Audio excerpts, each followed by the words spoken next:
سورہ شورى مکی صورت ہے، ہجرت سے پہلے اس کا نزول ہوا۔ قرآن پاک کی ترتیب کے اعتبار سے اس کا نمبر 42 ہے 42، اور قرآن نازل ہونے کے اعتبار سے اس کا نمبر 62 ہے۔ اس میں 53 یعنی 53 آیات ہیں اور 5 رکوع ہیں۔ شورا کے معنی ہوتے ہیں مشورہ کرنا۔ شورا کا معنی ہے مشورہ کرنا۔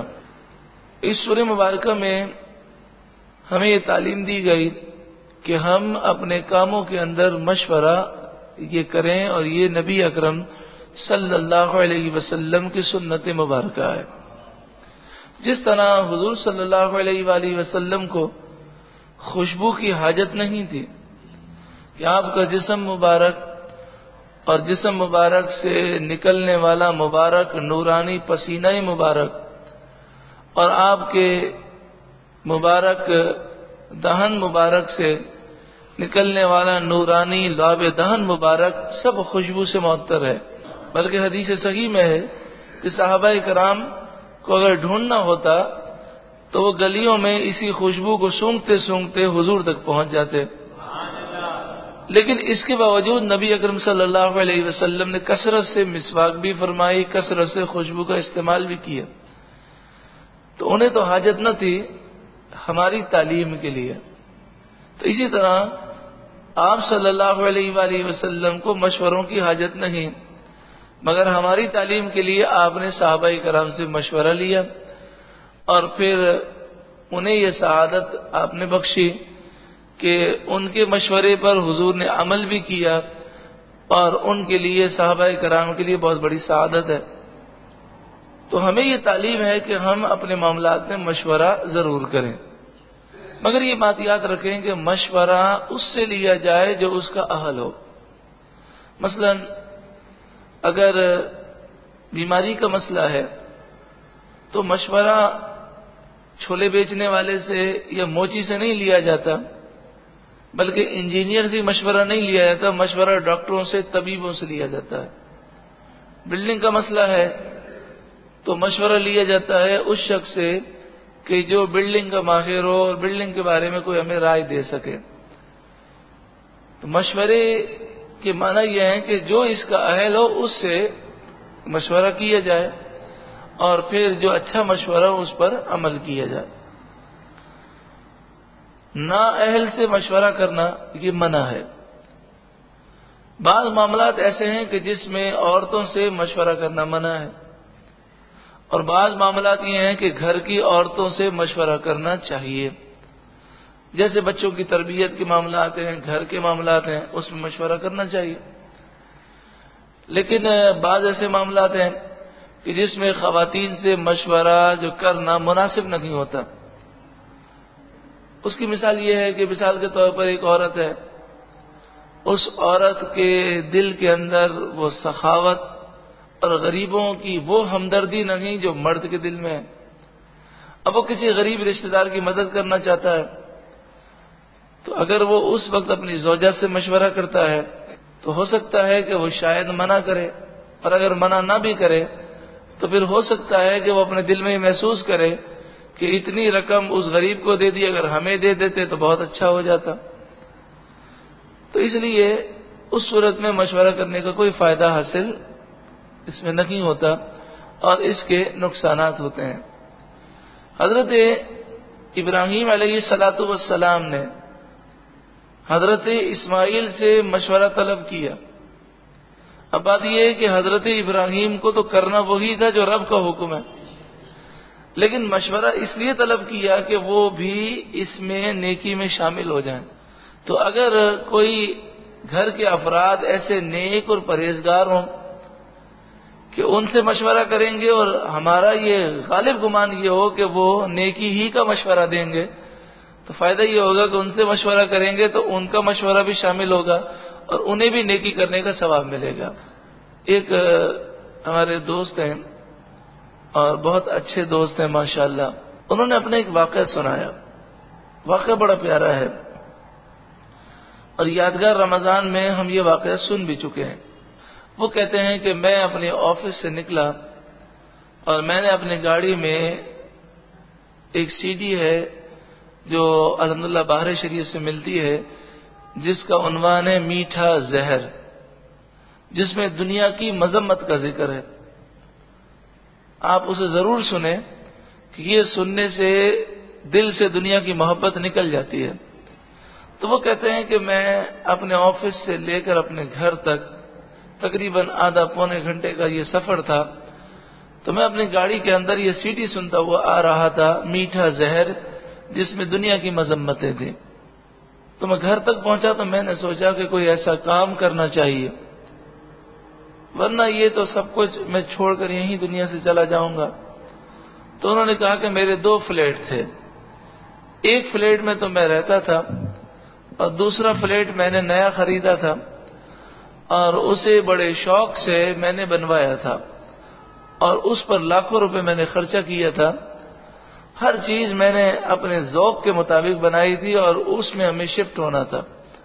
کہتے وہ سی ڈی سن کے میرا دل یہ چاہا کہ میں یہ اپنا فلیٹ جو میں نے نیا بنایا ہے میں اپنے بھائی کو دے دوں، وہ بیچارہ کرائے، اس کی پوزیشن یہ ہے کہ وہ کرایہ بھی ادا نہیں کر سکتا۔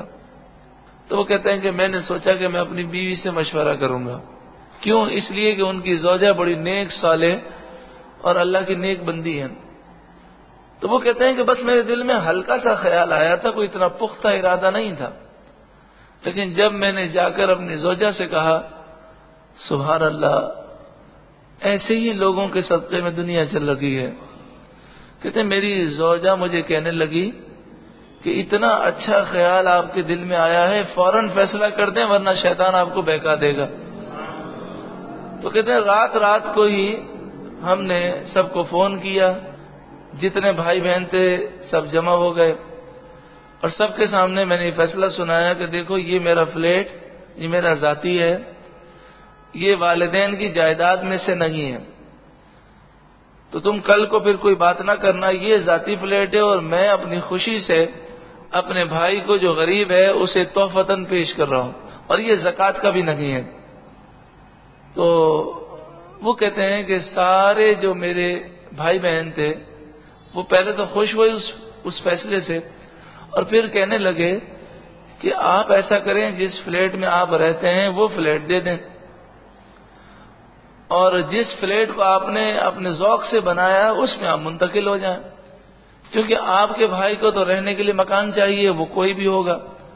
تو وہ کہتے ہیں میں نے کہا کہ نہیں، اللہ کی راہ میں جو چیز دی جائے وہ سب سے اچھی ہونی چاہیے۔ وہ کہتے ہیں میں نے دے دیا۔ اب وہی ہے کہ میں نے بڑے ذوق اور شوق سے اس فلیٹ کو تیار کیا تھا، اس میں منتقل ہونا تھا۔ اب وہ یوں سمجھیے کہ تقریباً وہ لاکھوں روپے کی مالیت میں نے اپنے بھائی کو دے دی۔ وہ کہتے ہیں کہ چند ہی دنوں میں اللہ تعالیٰ نے مجھے کاروبار میں اتنا نفع دیا کہ اس سے کئی گنا اللہ نے مجھے زیادہ نفع دے دیا۔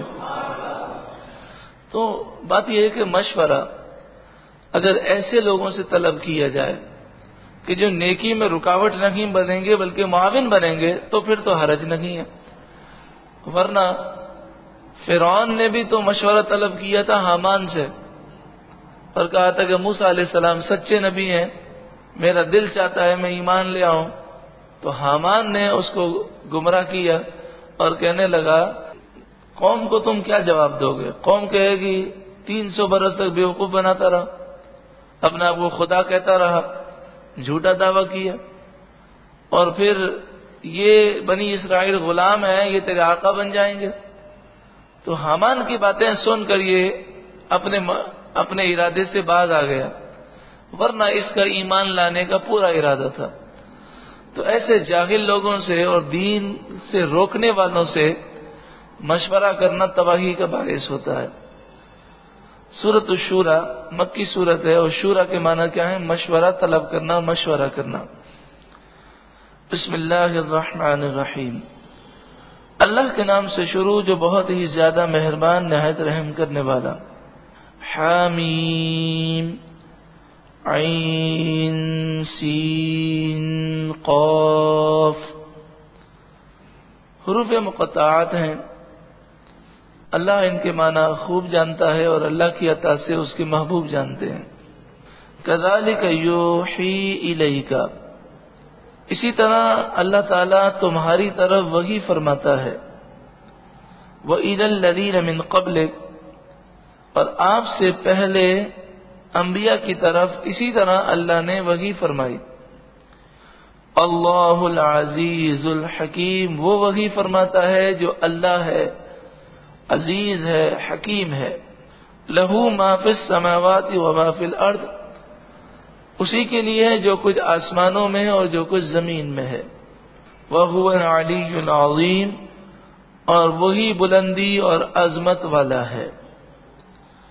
تکاد السماوات یتفطرن من فوقہن، قریب ہوتا ہے کہ آسمان اپنے اوپر سے شق ہو جائیں۔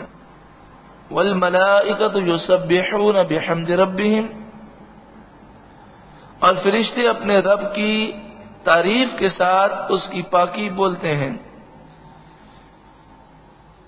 یعنی آسمان وہ پھٹنے کے قریب ہیں،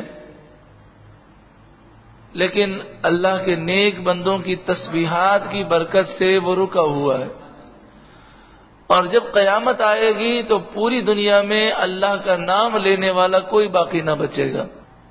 وَيَسْتَغْفِرُونَ لِمَنْ فِي الْأَرْضِ، اور زمین والوں کے لیے وہ فرشتے استغفار کرتے ہیں، معافی مانگتے ہیں۔ الا سن لو، ان اللہ هو الغفور الرحیم، بے شک اللہ بخشنے والا مہربان ہے۔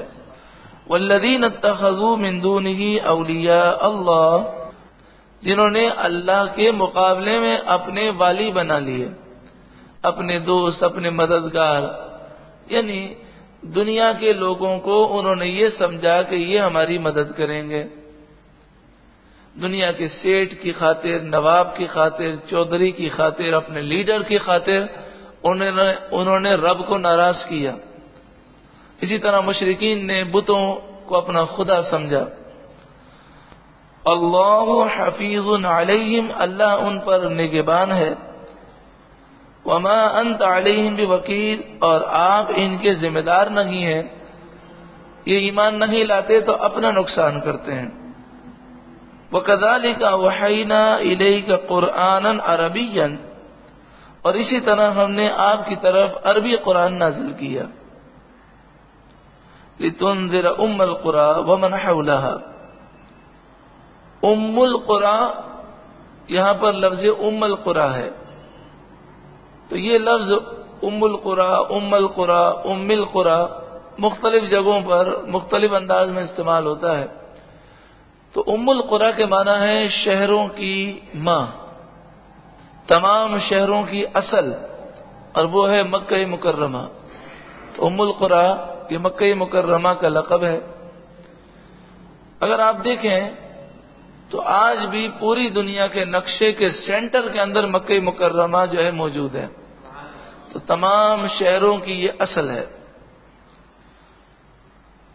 اہل مکہ کے لیے اور اس کے ارد گرد، چونکہ مکہ جو ہے پوری دنیا کے درمیان میں ہے، تو ارد گرد پوری دنیا کے لوگ ہو گئے، تاکہ آپ اہل مکہ کو اور پوری دنیا کے لوگوں کو ڈر سنائیں۔ وَتُنذِرَ يَوْمَ الْجَمْعِ، اور آپ انہیں قیامت کے دن سے ڈرائیں، لا ریب فیہ، جس میں کوئی شک نہیں۔ فریق فی الجنہ، ایک گروہ جنت میں ہوگا، وفریق فی السعیر، اور ایک گروہ دوزخ میں ہوگا۔ وَلَوْ شَاءَ اللَّهُ لَجَعَلَكَ، وَلَوْ شَاءَ اللَّهُ، اور اگر اللہ چاہتا، لَجَعَلَهُمْ أُمَّةً وَاحِدَةً، تو ان سب کو ایک گروہ بنا دیتا۔ وَلَكِنْ يُدْخِلُ مَنْ يَشَاءُ فِي رَحْمَتِهِ، ہاں لیکن یہ اللہ کا فضل ہے کہ وہ جسے چاہتا ہے اپنی رحمت میں داخل فرماتا ہے۔ وَالظَّالِمُونَ مَا لَهُم مِّن وَلِيٍّ وَلَا نَصِيرٍ، اور ظالموں کا نہ کوئی دوست ہوگا اور نہ کوئی مددگار۔ ام اتخذوا من دونہ اولیاء، کیا انہوں نے اللہ کے مقابلے میں دوست بنا لیے؟ فاللہ هو الولی، پس اللہ ہی دوست ہے، وہی والی ہے، اس کے مقابلے میں کوئی دوستی کام نہیں آتی۔ وَهُوَ يُحْيِي الْمَوْتَى، اور وہی مردوں کو زندہ کرے گا۔ وَهُوَ عَلَى كُلِّ شَيْءٍ قَدِيرٌ، اور وہ سب کچھ کرنے پر قادر ہے۔